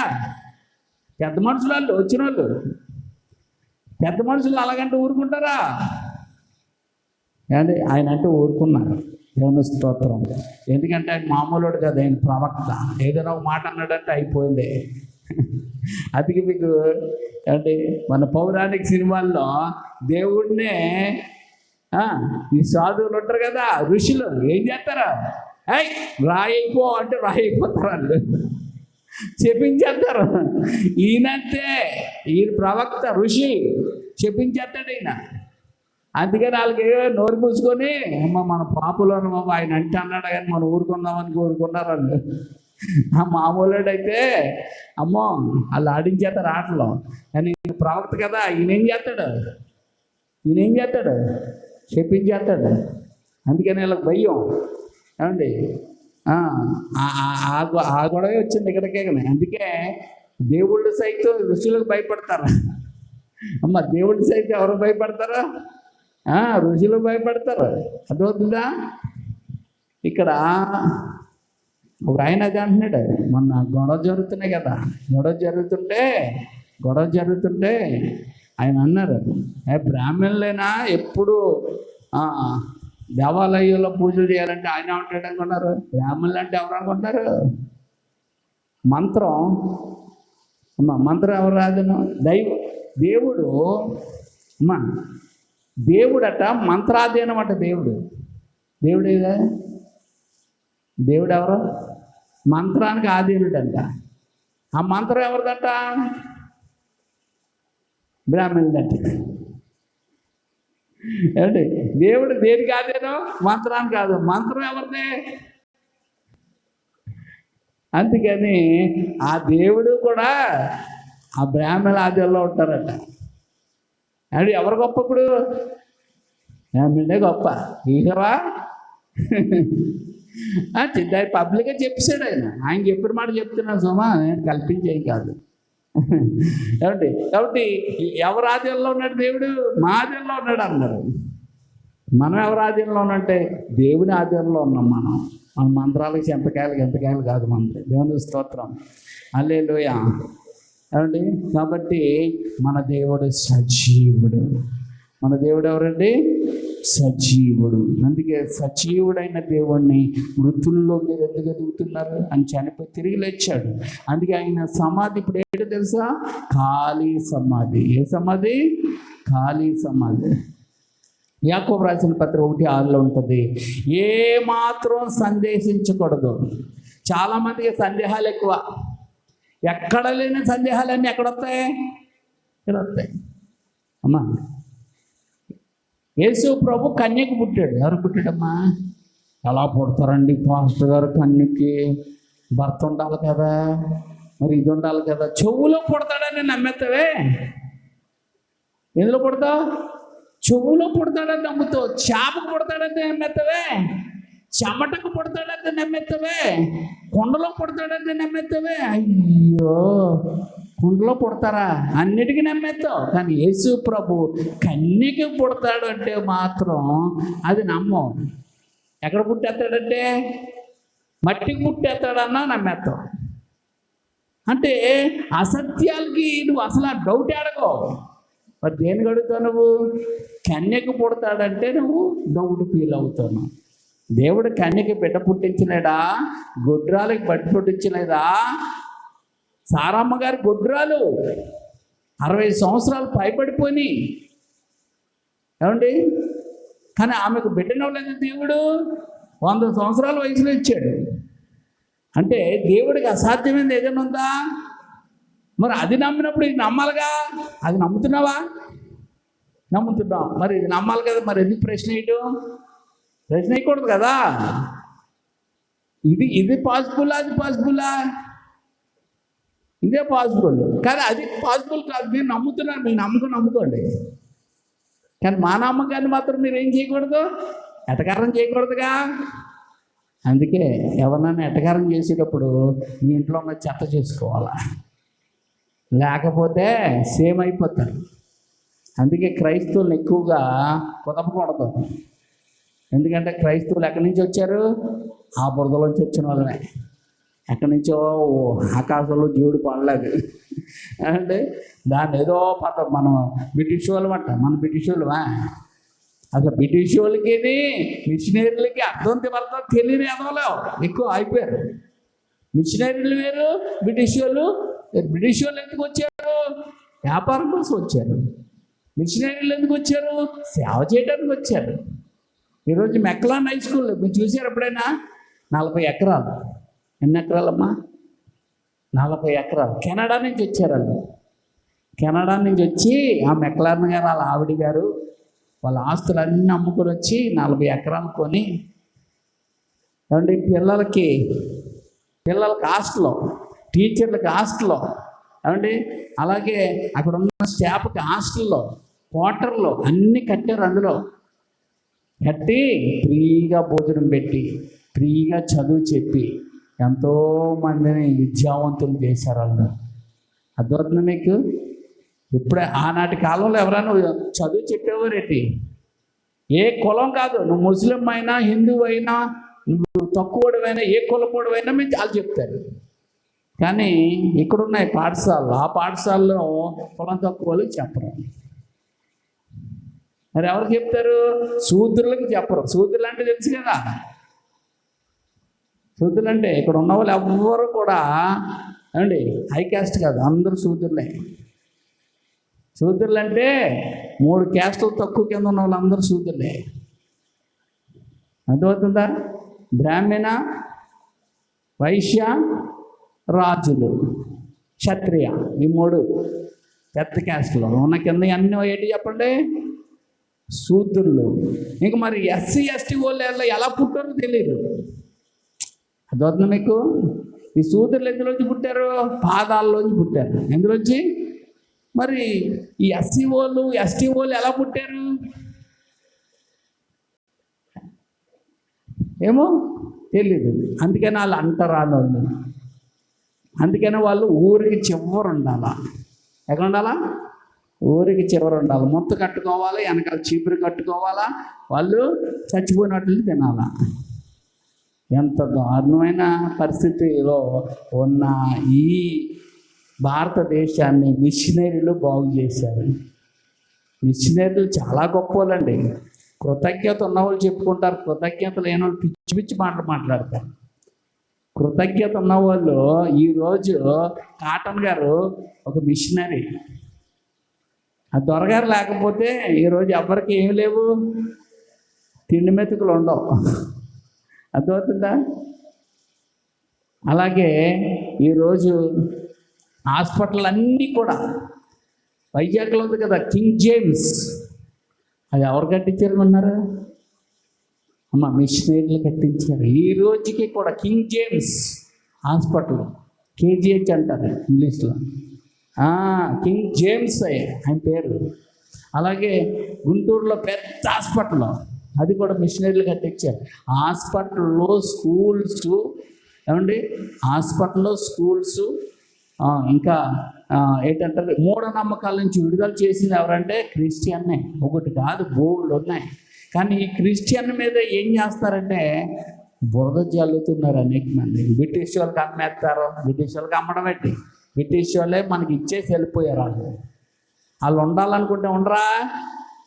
కానీ వీళ్ళు అందరూ కూడా కావాలని అడుగుతున్నారు. మనం ఇక్కడ ఉండి ఇంతమంది చచ్చిపోవడం మనకి ఇష్టం లేదని ఆ బండ హృదయాలు కూడా ఏమైపోయాయంటే కరిగిపోయినాయి. ఎవరి వల్ల తెలుసా? మిషనరీస్ వల్ల. వాళ్ళు వెళ్ళరో. కత్తి పట్టుకున్నవాడు కత్తితో నాశనం అయ్యాడని కత్తి పట్టుకున్న వాళ్ళందరినీ చెప్పాడు. ఎవరు బతికారు? అహింస పట్టుకున్న వాళ్ళు బతికారు. అందుకే గాంధీ బతకడానికి ఎవరో అహింస. కానీ అహింస కూడా పట్టుకున్నవాడిని ఎవరు చంపగలిగారు? ఈ దేశ పౌరుడు చంపగలిగాడు. అంటే ఏమంటే మతోన్మాది చంపగలిగాడు. బత్తాయిలు అంటున్నారు కదా, ఉగ్రవాదుల కంటే దారుణం. వాళ్ళు చంపగలిగారు, ఆయన ఎవరు చంపలేదు. చూసారా? బ్రిటిష్ వాళ్ళే సలాం పెట్టి వెళ్ళిపోతే, బ్రిటిష్ వాళ్ళంటే కానీ కురూర్లు ఎవరంటే మతోన్మాదం కలిగిన వాళ్ళు. ఈరోజు మతోన్మాదం కలిగిన వాళ్ళు ఎక్కువ అయిపోతున్నారు. ప్రార్థన చేయాలి. దేవుని స్తోత్రం, హల్లెలూయా. మన దేశం ఏమండి, ఎవరో ఢిల్లీ వచ్చిందంటే ఒక ఆవిడ ఇజ్రాయెల్ దేశం నుంచి ఢిల్లీ వచ్చి చూసి పాస్ వేసుకుందామంటే ఒక్క బాత్రూమ్ కనబడలేదంట ఎక్కడని, పబ్లిక్ టాయిలెట్ లేవు. అంటే ఎంత దారుణంగా ఉన్నాయి చూడండి. ఆవిడ గట్టి ఇండియా అని ఆవిడ చెప్పేసింది. ఎంత దారుణమైంది. స్త్రీలకు ఏమి లేదు, స్త్రీలు పాస్ వేసుకుంటానికి ఒక చక్కటి ఏమండి టాయిలెట్ రూము లేదు అని చెప్పింది. ఎంత షేంపుల్ అండి. అందుకే ఏం కట్టాలా? మంచి లేడీస్కి ఆయా బిజీ స్థలాల్లో టాయిలెట్ రూమ్స్ చక్కగా కట్టాలి. ఉన్నాయా? లేవు. మరి ఎలాగండి ఆడవాళ్ళు గౌరవించడం అంటే? అయ్యా, ఆడవాళ్ళు గౌరవించడం అని 4 మాటలు చాలా అదండి ఇదండి అని గొప్ప మాటలు చెప్తారా? వాళ్ళకి కావాల్సినవి చూడాలి. నన్ను అడిగితే ఫ్రీ బస్ కాదు, మంచి టాయిలెట్స్, మంచి వాళ్ళకి ఏమండి లోన్స్, మంచి వ్యాపారాలు పెట్టుకుంటాం, మంచి ఉద్యోగాలు కల్పించడం, ఇవి చెయ్యాలా? ఫ్రీ బస్ ఎవరికి కావాలండి కదా? ఫ్రీలు వేస్ట్. హల్లెలూయా. ఇప్పుడు డబ్బున్న వాళ్ళు కూడా లేకుండా వెళ్ళిపోతారు టికెట్. అదేందుకు? డబ్బున్న వాళ్ళకి ఒకలాగా, డబ్బు లేని వాళ్ళకి ఒకలా చూడాలా? దేవుని స్తోత్రం. ఉన్నవాడికి లేనివాడికి అయితే ఇందులో బెనిఫిట్ ఏమన్నట్టు కదా? అందుకే ఇవన్నీ కూడా ఒకడు అడిగాడు చట్టసభలో. ఆపు ఎంపీ ఉన్నాడు, ఆయన అన్నాడు, మరి రీఛార్జ్ చేసుకుంటే ఎంత అవుతుంది? 28 రోజులే. నెలకి ఎన్ని రోజులు? 30-31 రోజు ఉంటుంది. 30-31 రోజు అయితే 28 రోజులకి రీఛార్జ్ చేస్తే ఎన్ని రోజులు మిగులుతాయి? 2 రోజులు 3 రోజులు మిగులుతాయి. మరి ఆ 2 రోజులు 3 రోజులు అవన్నీ లెక్కెత్తే చివరికి వెళ్తే ఎంత అవుతుంది? అది 1 నెల అవుతుంది. అంటే మన దగ్గర ఏం చేస్తున్నారు? 2 రోజులు తగ్గించి 1 రోజులు ఎక్స్ట్రా పెట్టేస్తున్నాడు. ఒకటి. రెండోది, నీ డేటా నా డేటా ఉంటుంది కదా, 2 GB ఇస్తూ ఉంటాడు కదా, అది ఎంత ఇస్తాడు అనుకుంటున్నారు? ఒక 100 GB ఎంత ఇస్తాడు? రోజుకి 2 GB చొప్పున ఎంత ఇస్తాడు? అది వాడవు నువ్వు, అక్కడ పెట్టేసావు. ఏ తలనొప్పి ఉందో ఏదో ఉందో రోజు వాడతారా? అక్కడ పెట్టేసావు. ఇప్పుడు నెల అయిపోయింది. మరి నీకు మిగిలిపోయిన డేటా ఎందులో కలపాలా? మరుసటి నెలలో కలపాలి. కలుపుతాడా? మరి అదేం చేస్తున్నాడు? ఆడు దొబ్బేస్తున్నాడు.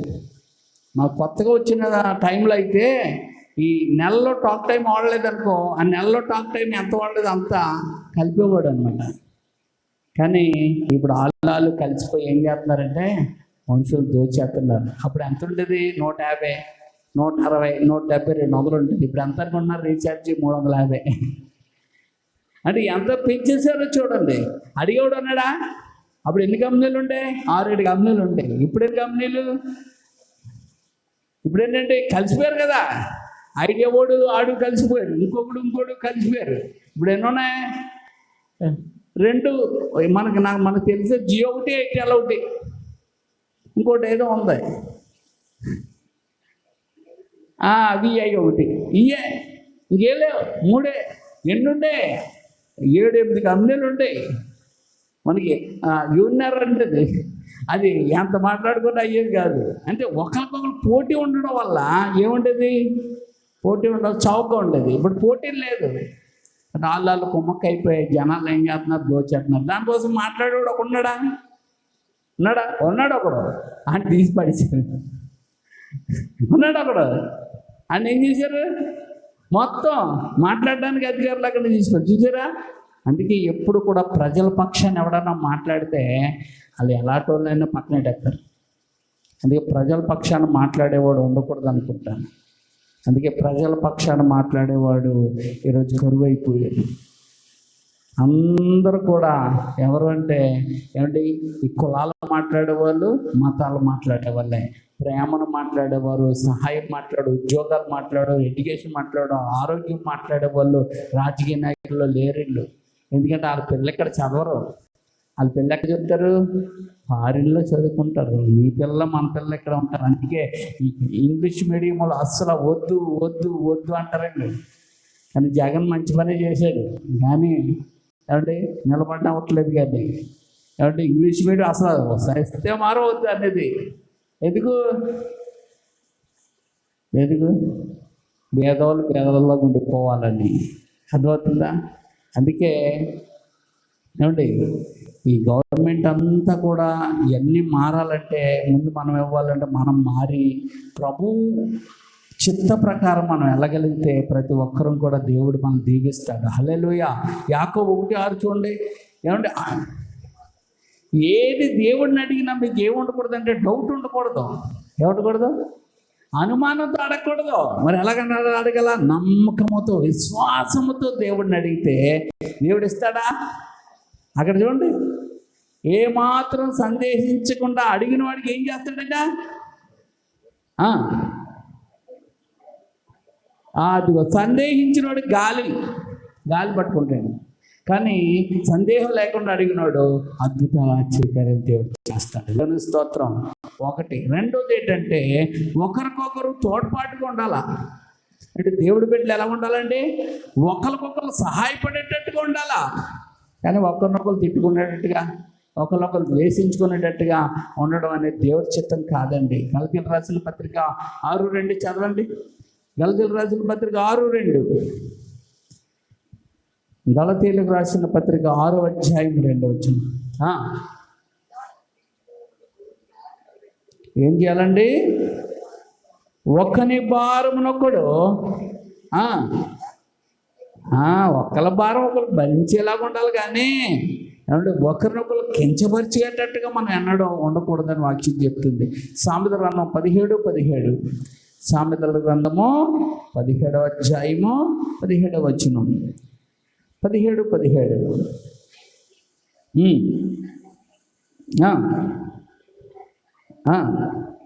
చూసారు, నిజమైన ఏమంటే స్నేహితుడు ఎలా ఉంటాడు? విడవక ప్రేమిస్తాడు. నొచ్చుకుంటే చీయన్న మనం వదలడు. తర్వాత ఏం చెప్పుకుంటాడు తెలుసా? నా ఫ్రెండ్ అంటాడు. ఎవడన్నా అంటాడు, రా నువ్వు అన్ని అన్న వాడి దగ్గరికి ఎందుకు వెళ్ళావు, అన్న వాళ్ళతో మాట్లాడుతావు అన్నాడు అంటాడు ఎవడో. వాళ్ళ కోసం ఎలాగెలాగ నాకు చెప్పు, నువ్వు ఎలాగలాగా అన్నావు, అలాగలాగా అన్నావు, మళ్ళీ ఎందుకు వెళ్ళావు అంటాడు. అప్పుడు ఇదేమంటాడు తెలుసా? ఇదేమన్నా ఆడు నా స్నేహితుడు అంటే అంటాడు. నీకేంటి ఆడు అంటాడు, నేను అంటాను, వెళ్తాను, నా ఇష్టం అంటాడు. అవునా? అప్పుడు ఎవరు సిగ్గుపడతారు? మధ్యలో వచ్చిన వాళ్ళే. ఒక్కొక్కసారి తల్లి కొడుకులకి గొడవలు వస్తాయి, తల్లి కూతుర్లకి గొడవ వస్తాయి. ఈ మధ్యలో కొంతమంది ఊరిపోయి నీ అమ్మ అలాగంటే నువ్వు పడతావా, మీ నాన్న మీ అమ్మ అలాగంటే నువ్వు పడతావా, నువ్వు మొగుడివి నువ్వు పడతావా అని ఒకటి. ఇంకోటేమో నువ్వు ఆడపిల్లవైతే నువ్వు పడతావా అని ఒకరు. ఈ మధ్యలో ఏం పెడతారో పొల పెడతారు. అంటే రకరకాల అగ్ని వేస్తారు. రకరకాల అన్ని అగ్ని వేసి కొన్ని రోజులు 1, 2, 3, 4, 5 రోజులు రగులుతూ ఉంటాయి. అప్పుడు వాళ్ళకి చాలా ఆనందంగా ఉంటుంది. ఆహా ఎంత బాగుంది, మండిపోతుంది అక్కడ చాలు అనుకుంటారు. వీళ్ళకి పిల్లకి కొంచెం అర్థమవుతుంది. పిల్లకి అర్థమవుతుంది, అమ్మ నేను తినకపోతే రోజు నన్ను వచ్చి అడుగుతుంది, నేను మాట్లాడకపోతే నాతో మాట్లాడుతుంది వచ్చి, అంటే అమ్మకి నేను బాగా ఇష్టం అని కూతురికి అర్థమవుతుంది. ఆ తర్వాత కొడుకు వస్తాడు, కొడుకు కూడా అర్థమవుతుంది. అప్పుడు వెళ్ళి అమ్మ పెట్టిందని తింటుంది, అమ్మ పెట్టాడు తింటాడు. అప్పుడు వీళ్ళు మధ్యలో పొల్లెట్టు ఉంటారు కదా, ఎడురా కలిసిపోయావా తినేస్తున్నావా అంతే అనగానే అప్పుడు ఏమంటారు, మా అమ్మ మా ఇష్టం అంటదయ్యా మా అమ్మ. నీకేంటి అంటాడు. లేకపోతే ఆ అమ్మాయి అంటది మా అమ్మ నా ఇష్టం, మా నన్నంటకి ఏమంటుంది అంటది. అప్పుడు ఏమైపోయారు మధ్యలో వచ్చిన వాళ్ళు? అందుకే స్నేహితుల మధ్యలోనికి, తల్లిదండ్రుల మధ్యలోనికి, భార్యాభర్తల మధ్యలోకి అంత బేగా చొరబడి వెళ్ళకూడదు. అటు చెప్పాలా ఇటు చెప్పాలా, అటు మంచి చేయాలా ఇటు మంచి చేసిన వాళ్ళు పెద్దలను పడతారు. దేవుని స్తోత్రం. అటు పొల్ల ఇటు పొల్ల వేసి మంటెట్టించిన వాళ్ళు ఎదవలు పడతారు. వాళ్ళు ఏమవుతారంటే ఎదవలు అయిపోతారు అన్నమాట. దేవుని స్తోత్రం. హల్లెలూయా. నాకు తెలిసిన చాలా కుటుంబాలు అలాగా అయ్యాయి. ఎలాగయ్యాయి? కలిసిపోయాయి. దేవుని స్తోత్రం. హల్లెలూయా. కాబట్టి సహాయపడాలా. సామెతల గ్రంథం 17:17 ఏముందండి? ప్రేమిస్తాడు. సహోదరుడు అంటే సొంత తోబుట్టు కింద మారుతారు అలాంటి కష్టాల్లో బాధల్లో. హల్లెలూయా. అందుకే అంటారు, నా రక్తం పంచుకున్న తమ్ముడి కంటే, నా రక్తం పంచుకొని పుట్టిన అన్న కంటే వీళ్ళు నాకు ఎక్కువ అండి, నన్ను పట్టుకునే ఉన్నారు నా కష్టాలు అంటూ ఉంటారు కదా కొంతమంది. దేవుని స్తోత్రం. అంటే నిజమైన స్నేహితుడు అలా ఉంటారట, అంటే దేవుడికి లోబడి నడిచేవాళ్ళు. హల్లెలూయా. సరే, 3వ పాయింట్ ఏంటంటే పాప క్షమాపణ. ఏంటండి? పాప క్షమాపణ. అలా ఆ పాప క్షమాపణ స్వస్థత అనమాట. 103:3. 103:3. యెషయా గ్రంథం 1:18 కూడా తీయండి. యెషయా గ్రంథం 1:18 కూడా తీయండి. యెషయా గ్రంథం 1:18, 103 కూడా తీయండి. ఏముంది 103:3లో? అదిగో ఆయన్ని దోషములను అది దోషాలు క్షమించే దేవుడు మన దేవుడు. అందరికీ ఉంటాయి దోషాలు, పొరపాట్లు అందరికీ ఉంటాయి, తప్పులు అందరూ చేస్తారు, కానీ క్షమించేవాడు కావాలి మనకి. ఎవరు కావాలా? క్షమించి చేర్చుకునేవాడు కావాలా? తప్పు చేసినవాడు, తప్పు చేశారా, తప్పు చేసావు అందరూ అంటారు తప్పు చేసేవాడిని, కానీ తప్పు చేసినవాడు బాగు చేసేవాడు కావాలా? తప్పు చేసేవాడిని క్షమించేవాడు కావాలా? తప్పు చేసేవాడిని సరైన మార్గంలో పెట్టేవాడు కావాలి. ఆ వ్యక్తే యేసుక్రీస్తు ప్రభువు. హల్లెలూయా, హల్లెలూయా. ఈ గోవింద్ అన్నవాడు అంత పనికిమాలిన రీతిగా ఉన్న వ్యక్తి ఇప్పుడు ఏమైపోయాడు? మార్పు చెంది స్వస్థత పొందుకొని క్షమాపణ పొందుకొని యేసుక్రీస్తు కుమారుడిగా మారిపోయాడు. చూసారా? యేసుక్రీస్తు బిడ్డ అయిపోయాడు. ఇంకో స్నేహితుడు ఉన్నాడు, వాడు వినలేదు, అలాగే ఉండిపోయాడు.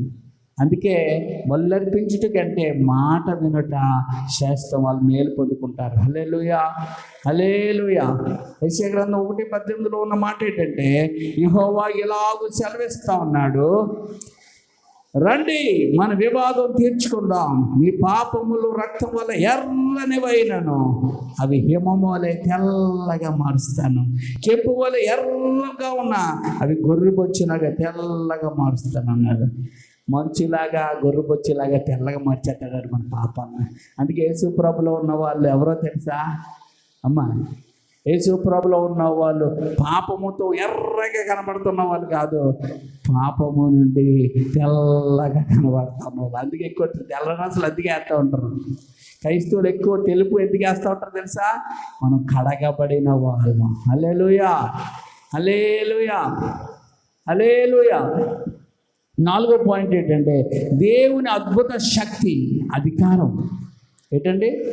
అధికారం, అధికారం. మత్తయి సువార్త 8:18లో ఆయన అంటాడు, మిమ్మల్ని నాకు భూమి మీద ఏమైపడ్డదంటే సర్వాధికారం ఇవ్వబడ్డది, ఆ అధికారం మీకు కూడా నేను ఇస్తున్నాను అన్నాడు. దేవుని స్తోత్రం. చూడండి 28:18 మత్తయి సువార్త.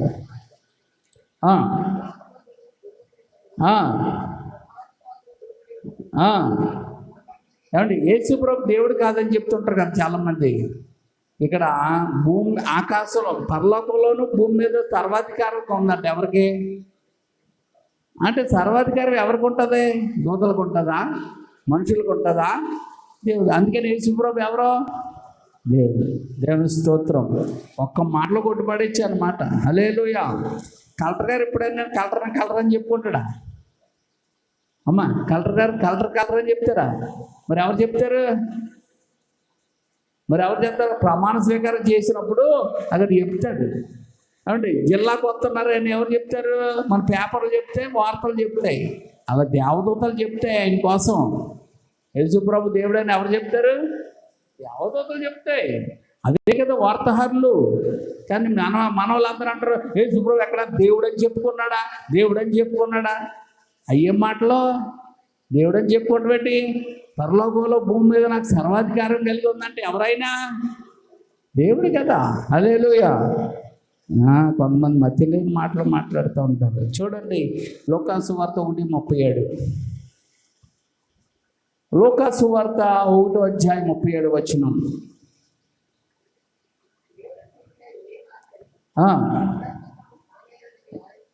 అంతే. దేవుడు చెప్పిన ఏ మాట అయినా ఏమవుదండి? జరక్క మానదు, కంపల్సరీ జరుగుతుంది. దేవుని స్తోత్రం. అలాగే 5వ మాట విధేయత ఉండాలండి. ఏముండాలా? విధేయత. ఇక్కడ దేవుడు ఎన్ని చెప్పినా కూడా మనం ఏం చేయమంటే దేవుడు చెప్పినట్టు చెయ్యం, మనకు నచ్చినట్టు చేస్తాం. కానీ దేవుడు చెప్పినట్టు చేస్తేనే జరుగుతాయి దేవుడి కార్యాలు. ఆయన అన్నాడు, అరే బాబు నీ పాపములు క్షమించబడ్డాయి, నీ పరుపెత్తుకొని వెళ్ళిపో అన్నాడు. వెంటనే వాడు ఏం చేశాడు తెలుసా? లేచాడు, తన పరుపెత్తుకొని వెళ్ళాడు. అంటే దేవుడు చెప్పిన మాట ఏం చేసాడు? వాడు విన్నాడు. దేవుడు చెప్పిన మాటలు వినడం అంటే ఈ చెబితే ఈ చెబితే వదిలేయటం కాదు, చేయాలా, ఆ పని చేయాలా. చెప్పినట్టు చెయ్యాలి. ఎవరు బాబు నోరు లాగేస్తుంది సోడా అట్టురారంటే ఏం చేయాలా? వినేసి ఇంటికాడ గోలికలాట ఆడుకోవాలా? వెళ్ళా సోడా అట్టు రావాలి. ఆ అట్టుకొచ్చినోడు విన్నట్టు, ఆ డబ్బులు తీసుకుని ఎక్కడ కూర్చున్నవాడు విన్నట్టు కాదన్నమాట. అలా మనం ఉండకూడదు. దేవుని స్తోత్రం. ఈరోజు చాలామంది ఎటకారాల మాటలు, ఏలకోలాల మాటలు యేసుప్రభు విషయంలో మాట్లాడుతున్నారు. ఏ విషయంలో అంటే యేసుప్రభు నిజమైన దేవుడైతే ఏటమ్మా, యేసుప్రభు నిజమైన దేవుడైతే కుంటోళ్ళు ఎందుకు ఉండాలా? గుడ్డోళ్ళు ఎందుకు ఉండాలా? అప్పుల్లో ఎందుకు ఉండాలా? సమస్యల్లో ఎందుకు ఉండాలా? ఏమంటే బాధల్లో ఎందుకు ఉండాలా?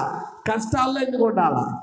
వారి కష్టాలన్నీ తీర్చచ్చు కదా, వారి అనారోగ్యం అంతా స్వస్థపరచచ్చు కదా, ఇంకా హాస్పిటల్ అక్కర్లేదు కదా, ఏమంటే ఎంత డబ్బులు కావాలంటే అంత డబ్బులు అందరికీ ఇచ్చేయచ్చు కదా అని మాట్లాడుతున్నారు. అలాంటి వాళ్ళకి ఒక చిన్న స్టోరీ చెప్పి ముగించేస్తాను. ఏమంటే ఒక పెద్ద పాస్టర్ గారు కటింగ్ షాప్కి వెళ్ళాడు. కటింగ్ వేయించుకుందామని. అప్పుడు ఈ బార్బరు యేసుక్రీస్తు గొప్ప దేవుడయ్యా, నీ కొరకు నా కొరకు ప్రాణం పెట్టి చనిపోయి తిరిగి లేచాడు, ఆయన దగ్గరికి వస్తే నువ్వు రక్షించబడతావని చెప్తే ఆడన్నాడట, అది బాగానే ఉందండి మీరు చెప్పిన మాట. నేను ఒక ప్రశ్న అడుగుతాను. ఈ లోకంలో అనేక మంది అప్పుల్లో, ఇరుకుల్లో, ఇబ్బందుల్లో, కష్టాల్లో, బాధల్లో, తిండి లేక పేదరికంలో ఇలాగ ఆయా రకరకాలుగా బాధలు పడుతున్నారు. వాళ్ళందరికీ దేవుడు అన్నీ ఇచ్చేయచ్చు కదా, ఒక దెబ్బత అయిపోతుంది. అలాగే నాకు కూడా చాలా అవసరాలు ఉన్నాయి, నాకు కూడా ఇచ్చేయచ్చు కదా. ఇంక పేదోడు ఉండడు, ఇంక అనారోగ్యంతో ఉండడు, ఇంకే కష్టాలు ఉండదు, ఏ బాధలు ఉండదు. అది ఇవ్వడానికి వచ్చాడు యేసుప్రభు. తెలుసా మీకు? ఏది ఇవ్వడానికి? ఈ అప్పులు లేకుండా, ఈ కష్టాలు లేకుండా, ఈ ఇరుగులు లేకుండా, ఈ ఇబ్బంది లేకుండా, ఈ అనారోగ్యం లేకుండా, కన్నీరు లేకుండా, వ్యాధులు లేకుండా, శోధనలు లేకుండా, బాధలు లేకుండా ఉండేదే పరలోక రాజ్యం. ఎవరి స్తోత్రం. అది అక్కడదే. ఈడు అడిగాడు అలాగే. అప్పుడు ఈయన చెప్పాడట, మరి అర్థమయ్యేలా చెప్పాలంటే ఏం చేయాలా? భూలకు సంబంధమే తెలుసుకోవాలి అర్థం అవ్వాలంటే. అందుకే శుభ్రం ఎక్కువ భూ సంబంధమైన వాటిని ఎక్కువ పెట్టి చెప్పాడు. అందుకే సముద్రంలో ఏమంటే చేపలు, ఏమంటే చెట్టు, నేల, ఏమంటే జంతువులు, ఇవన్నీ పెట్టి చెప్పాడు. ఎందుకు? మనకు అర్థమవుతాయని. అదవుతుందా? అందుకని ఆయన కూడా ఏం చెప్పాడట, బాబు కటింగ్ వేగేసి వెళ్దాం అన్నాడట. దీనికి జవాబు చెప్తాను అన్నాడట. కటింగ్ వేసేసి ఇద్దరు కలిసి బయటికి వెళ్ళారట. బయటికి తీసుకెళ్ళిన తర్వాత అగో అక్కడ అడిగి గడ్డ వ్యర్థంలో చూడన్నాడట. ఇలా పెంచుకున్నాడట. ఒకడు జుట్టు ఉందట, చిక్కులు పడిపోయి ఉందట జుట్టు. ఆడి జుట్టు ఎలాగ ఉందో చూడు, ఆడు ఎలాగ ఉన్నాడు చూడు, ఈడు ఎలాగ ఉన్నాడు చూడు, ఈడు ఎలాగ ఉన్నాడు చూపించాడు. వీళ్ళందరూ ఇలా ఉండడానికి కారణం నువ్వే అన్నాడట. అంటే నువ్వు బార్బర్వి, నువ్వు వాళ్ళందరికీ ఏం చేయాలా? కటింగ్ వేయాలి కదా. మరి నువ్వు ఉంటే కనుక వీళ్ళందరూ ఎలాగెందుకున్నారు? నువ్వు ఉన్నవాడు ఎలాగుంటే మరి వీళ్ళందరూ ఎలాగెందుకున్నారు? ఇలాగ ఉన్నది కారణం ఎవరంటే నువ్వే, నీదే తప్పు అన్నాడట. అనగానే ఏమన్నాడు? ఊరికంటే నన్ను అంటారేంటి? వాళ్ళు నా దగ్గరికి వస్తే, నా షాపుకి వాళ్ళు వస్తే నేనేం చేస్తాను? కటింగ్ చేస్తాను. అంతేకాని నేను వాళ్ళ దగ్గరికి వెళ్ళి కటింగ్ అయ్యాను. వాళ్ళు నా షాప్కి రావాలన్నాడట. అప్పుడు ఆయన కూడా అదన్నా, నువ్వు దేవుడి దగ్గరికి వెళ్ళాలరా అన్నాడట. ఎవరన్నాడు? దేవుడి దగ్గరికి వెళ్ళాలా? దేవుని స్తోత్రం. నువ్వు ఎక్కడికి వెళ్ళాలా? దేవుడి దగ్గర. అదే ప్రభు చెప్పాడు యాకోబు రాసిన పత్రికలో, మీరు అదిగో దేవుని యొద్దకు ముందు రండి. అందుకే ఎవరైనా మీరు కష్టాల్లో, నష్టాల్లో, ఇరుకుల్లో, ఇబ్బందులు ఉంటే మీరు ఒకటే చెప్పాలి, దేవుడి దగ్గరికి రండి. దేవుని స్తోత్రం. ఆయన దగ్గరికి వచ్చావనుకో, ఆయన ఏం చేస్తాడు? మీ ఇంటికి వస్తాడు. దేవుని స్తోత్రం. ఆయన మీ దగ్గరికి వస్తాడు. హల్లెలూయా. అందుకే ఈరోజు అనేక మంది ఉన్నారు, వాళ్ళు అలా ఉండిపోవడానికి కారణం ఏంటంటే వాళ్ళు దేవుడి యొద్దకు రాలేదు. మీరు వచ్చారు దేవుడి దగ్గరికి, మీరు వచ్చారు. చూసారు, ఎంతోమంది ఉన్నారు. వీళ్ళకి ఎవరికి దేవుడు అంటే లెక్కలేదు, కానీ మీకు దేవుడు అంటే గుర్తించారు కనుక మీరు వచ్చారు. అందుకే యెహోవా దేవుడే కాగలిగిన జనులు ధన్యులు అంటే మీరు ధన్యులు. వాళ్ళు వాళ్ళు లెక్క చేయట్లేదు. మాకేంటంటే మాకు అక్కర్లేదులేండి, మాకు అది ఉందండి, మాకు ఇది ఉందండి, మాకు అన్నీ ఉన్నాయండి అనుకుంటావు. నువ్వు గుర్తించావు. హల్లెలూయా. గుర్తించు కాపరిస్వరం, లేకుంటే నరక ద్వారం. గుర్తించు కాపరిస్వరం, లేకుంటే నరక ద్వారం. ఏం చేయాలా? నువ్వు కాపరి స్వరాన్ని గుర్తించావు కానీ ఇక్కడ ఉన్నావు. దేవుని స్తోత్రం. ఆ కాపరి నీ కొరకు ప్రాణం పెట్టాడు. ఆ కాపరి చనిపోయి తిరిగి లేచాడు. ఆ కాపరి నీకు పరలోక రాజ్యాన్ని ఇవ్వడానికి ఆ పరలోకంలో నీకోసం వెయిటింగ్ చేస్తా ఉన్నాడు. ఆయన నిన్ను తీసుకుపోవడానికి మధ్యాకాశానికి తొందరలో రాబోతా ఉన్నాడు. హల్లెలూయా. నీ మీద నా మీద అంత ప్రేమ. హల్లెలూయా. నీ కొరకు నా కొరకు ప్రాణం తీసేవాళ్ళు ఎక్కువ కానీ ప్రాణం పెట్టేవాళ్ళు ఎవరు లేరు. నీ ప్రాణం నా ప్రాణం మన అందరి ప్రాణం భద్రపరచడం కోసం ఆయనే మన కొరకు ఏం చేశాడు? ప్రాణం పెట్టేశాడు. హల్లెలూయా. అందుకే ఆయనను నువ్వు నమ్ముకున్నడు ద్వారా ఆయన శాంతిని, ఆయన నీతిని, ఆయన రక్షణను, పరలోక భాగ్యాన్ని మనందరికీ ఆయన ఇస్తాడు. అందుకే దీన్ని ఏమన్నాడంటే దేవుడు, ఇరుకు మార్గం. ఇరుకు మార్గంలో ప్రవేశించే వారు కొందరే, విశాల మార్గంలో ప్రవేశించే వాళ్ళు అనేకులు ఉన్నారు. అందుకే ఇది ఇరుకు మార్గం. నువ్వు ఎంతమందిని పిలిచేసినా వాళ్ళు వచ్చి నిలబడ్డారంటే వాళ్ళు ఏర్పాటులో ఉన్నవారు. హల్లెలూయా. ఏర్పాటులోనికి వచ్చిన వాళ్ళు. నువ్వు ఎంత చెప్తే వినట్లేదు అనుకో, ఏం చేస్తాం? ఆలోచన లేదు, బాధపడడం తప్ప బోధం మనకి ఇంకంతకంటే ఏమీ లేదు. అందుకని వాళ్ళ కోసం మనం ఏం చేయలేం కనుక మనం ప్రార్థనే చేయాలా. ఏం చేయాలండి? ప్రార్థన చేయాలంతే. అందుకే దేవుడు ఏమన్నాడంటే, నా మందిరము సమస్త అన్యజనులకు. తెలుసురా? అందుకని యూదులకు కాదు, సమస్త అన్యజనులందరికీ ప్రార్థనా మందిరం అనబడుతుంది అన్నాడు. దేవుని స్తోత్రం. హల్లెలూయా. అందుకే మన చర్చి పేరు ఏంటో తెలుసా? ప్రార్థనా మందిరం. మన చర్చి పేరు ఏంటి చెప్పండి? కానీ ప్రార్థనా మందిరమే. కానీ తన ముందు ఒకటి ఉంది. అదేంటి చెప్పండి? అదేంటి చెప్పండి? కృప. కృప ద్వారా ప్రార్థన మందిరం ఇది. మామూలుగా మనం నిలబడలేము ఆయన దగ్గర. ఆయన కృపను అడ్డు పెట్టుకొని మందిరంలోకి వచ్చేస్తాం. దేవుని స్తోత్రం. హల్లెలూయా. హల్లెలూయా. నేనైతే నీ కృపయందు నమ్మిక ఉంచియున్నాను. నమ్మిక ఉంచి అందుకు చెప్తాం. నేనైతే నీ కృపయందు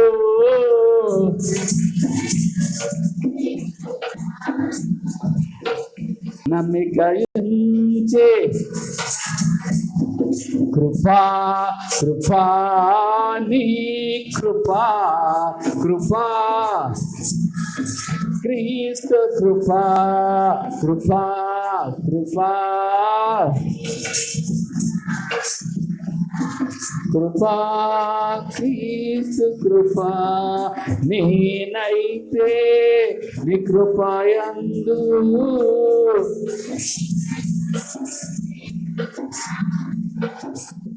నమ్మిక ఉంచి. నేనైతే నమ్మిక ఉంచి ఉన్నాను. నమ్మిక ఉంచి ఉన్నాను. కృపా కృపా కృపా క్రీస్తు కృపా కృపా కృపా